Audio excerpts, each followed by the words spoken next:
Michael, it's great to catch up. You're down in Naples, and I'm up in Teterboro here, looking at a ramp. And I was just thinking that you're 3.5 years into Outlier Jets, and I don't suppose you actually had a pandemic in your first business plan for the whole thing. So, but it's been a pretty interesting 18 months. What are you seeing in your market and from what Outlier's core competences are? Dave, doesn't everybody plan a 100-year black swan event into their financial models and their strategy plan? Yeah, I know. Just like everybody else, I think it's been an interesting year, which I know we'll touch on. But Outlier quickly, we are a retail-facing brand. We are predominantly Jet Card and charter. As you probably know, Jet Card is pre-purchased hours, denominations of 25, 50, and so on. It gives our clients access without the need to own an aircraft anywhere in the world that they want to go, or charter if they want. And then we also help people buy and sell planes as well. So that's the right mode of transportation for them. But the last year has been crazy. I'll touch a little bit on what we noticed. I feel like it's been chapters. It's been a year. It feels like it's been 10 years, honestly. I'm sure you can recall the flurry in early March. Everybody trying to get home, repatriating families, college students, people abroad. I think we were in dialogue with over 100 embassies, and it was mayhem. And then it got quiet, super quiet. Last 2 weeks of March, first 2 weeks of April, I didn't think our phone lines worked. I started calling them to see if they were still plugged in, but I would say that was about 4 weeks while the world shuttered, understandably. And then on the backside of April and through the summer, things picked up steadily. Lot more domestic travel between homes and things like that. And then really through the end of the year and the holiday season, we start to see islands and some transatlantic, but really just kind of getting home or fixing a situation. So how about yourself? I'd love to, I'm obviously pretty familiar with jet aviation. You guys have quite the footprint, 300 large cabin aircraft around the world. What was the last year for you like, and perhaps maybe a little bit more about jet aviation? Yeah, it was, as you say, it was a pretty interesting time. Nothing you could ever plan for. We saw the shuddering halt back in March, and then the gradual climb back up the stairs as we come out of it. But it was really interesting to see how the shape of the market changed completely. From having a very global business. Jet Aviation is a global aviation services company. In addition to the fleet, we've got maintenance, we've got charter management, staffing in our completions business, and our defence business as well. So having a broad range, we do have some sort of through cycle, let's call it padding, with some of the different types of contracts. But it was remarkable to see the market kind of grind to a halt and then restart. The interesting thing is the international side. I know we're going to talk a little bit about what's happening in transatlantic and where you can go and where you can't go, but kind of overnight in the US, it did become a domestic market, and it became a one-way domestic market. So we saw the fleet, the business travel stopped immensely, and as you say, for us, it was people moving to houses, people moving out of cities, and people day tripping. They were just going out for a day, not staying in hotels, not putting their crew in hotels, and just coming in and out. So it did change the profile quite a lot. And it's funny, we were always kind of especially with the large cabin fleet and the business cities and the FBOs, we were quite peaky in the middle of the week. We'd build up to all the business traffic in the middle of the week, and then over the last sort of 12 to 14 months, we've seen that shift all to be kind of Friday through Monday. That's our big peak now, and we now get quiet during the week. So it's been quite a difference to see as people move around, and places like Palm Beach, Bozeman, Montana, they've just been incredibly busy as the seasons extend out there, and the travelers stay away from the main cities. But it's good to see it's good to see a kind of step forward and recovery coming. And I think the next big step forward will be opening up of the internationals. As you say, there was a lot of repatriation work. We've obviously got the FBO in Dulles, which is next to all the embassies in Washington, etc. And there was a lot of work during that time. But now we're starting to see some regular international now, which is good to see. It's nice to see them back in the ramp, and it'll be interesting to see if all the new entrants to the market, all the leisure travelers and the people that use private aviation for the first time, actually, if they stay and the business come back, it's going to be quite an interesting market for us all. You know, we're noticing the same, right? I think that in pre-pandemic, our clients, the large majority of them mixed commercial and private. And so they would blend both of the ways that they traveled. I think through the pandemic, it became exclusively private for the most part. And one thing, you know, there's that famous McKinsey study that says only 10% of those that can afford to travel privately actually do. If you start to think about the numbers, let's just say we turned on another 1, 2, or 3% of the eligible market to private flying, which I think the pandemic did. We're already starting to see constraints on supply, right, and aircraft available in the Part 135 market. And I think if business travel comes back and vaccinations continue, the summertime and Q4 this year are going to be really interesting times. Very different than 08. You know, you didn't see people divest aircraft. You saw more people acquire aircraft. You saw aircraft come off of the 135 markets into the owner-flown Part 91 markets. So it's certainly unlike any time I've seen in the last 15 years.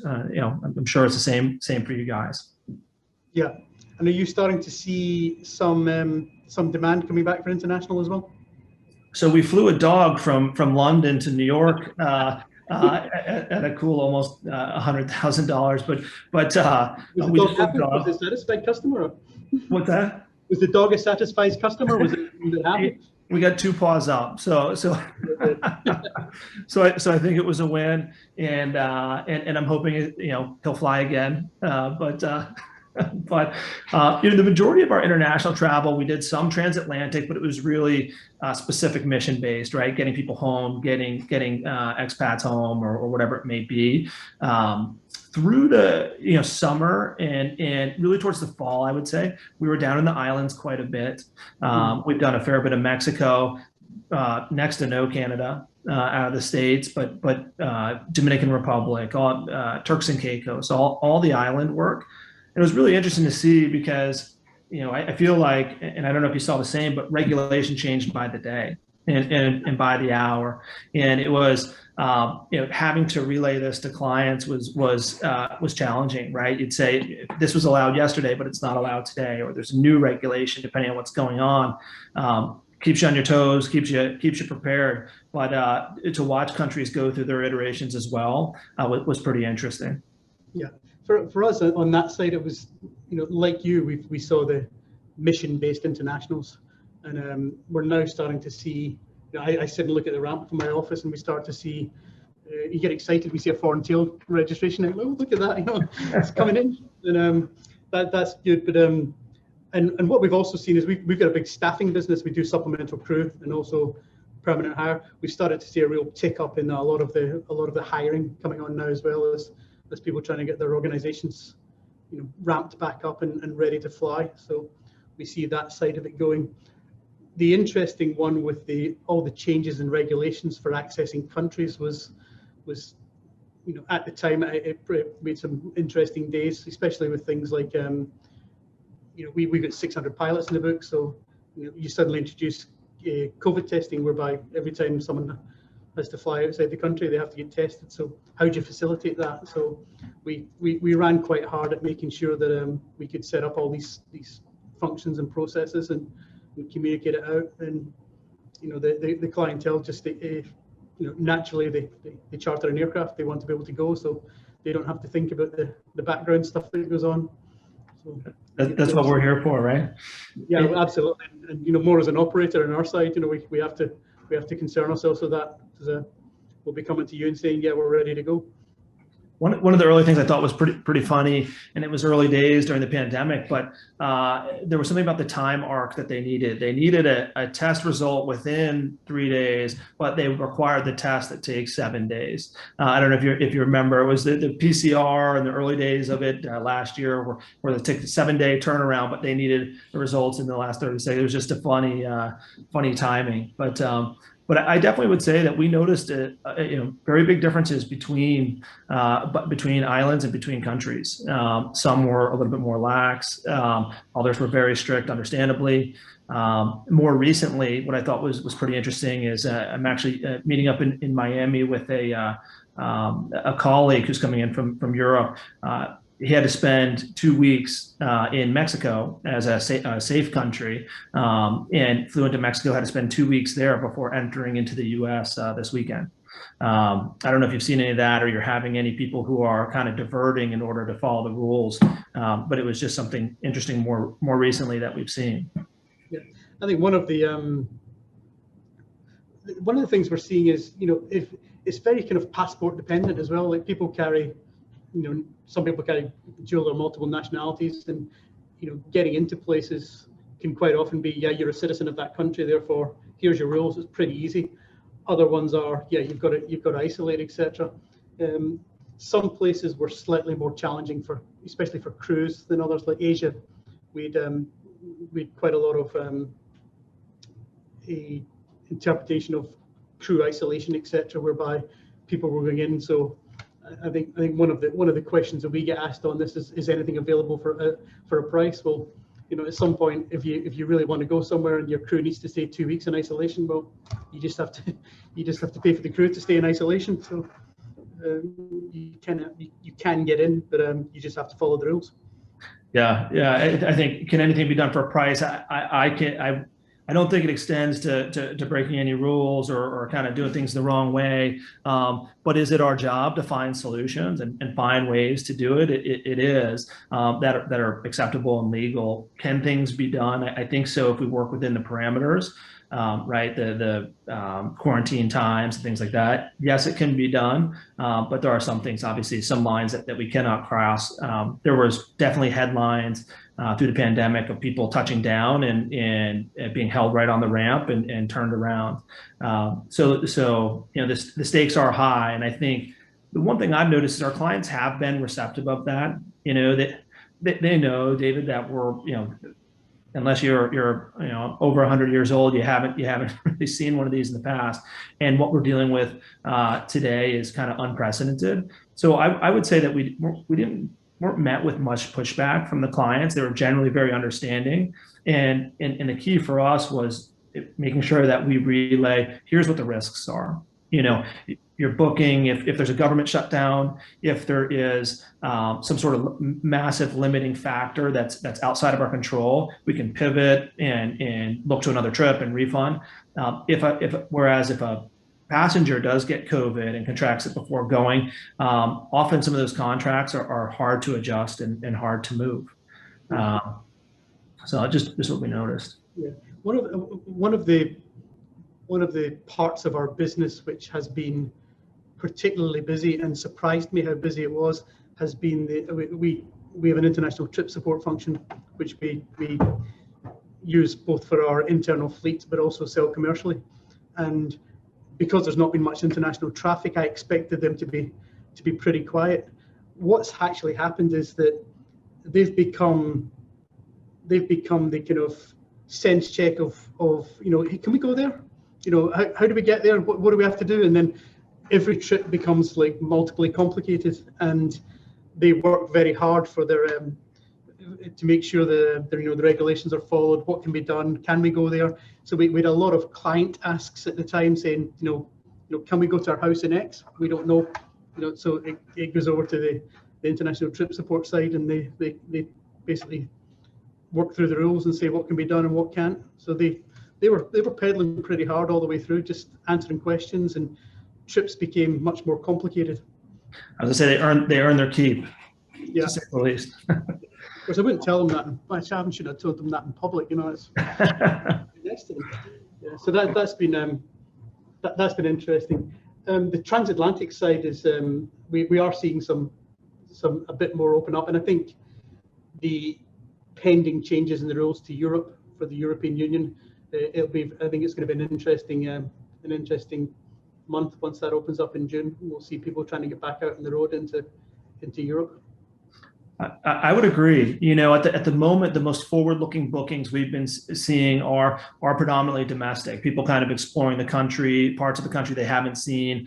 Maybe they're East Coast and saying, let's get to Napa. It's either been a while or we've never been. In the winters, obviously, it was Florida, but we're starting to get the requests for the longer haul, and I think it's indicative of the vaccinations and the desire to go. I think properties, you know, the hotels and in different properties are doing their part in welcoming, you know, from a sanitization standpoint and testing and accommodations. Obviously they're eager, but you know, we are starting to get the requests, and people ask, how does it work?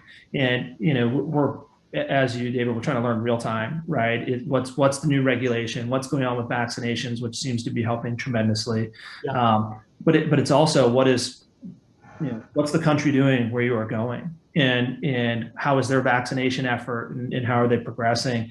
You know, I wish I had a crystal ball and make life a lot easier, but it keeps us on our toes and keeps us working hard. So, no, I think that's absolutely right. Probably another thing that we saw, I suspect you did as well, was there's been quite a change in the dynamic of demand for jet cards as opposed to dedicated product, whereby people want the flexibility of a card now. I think so, right?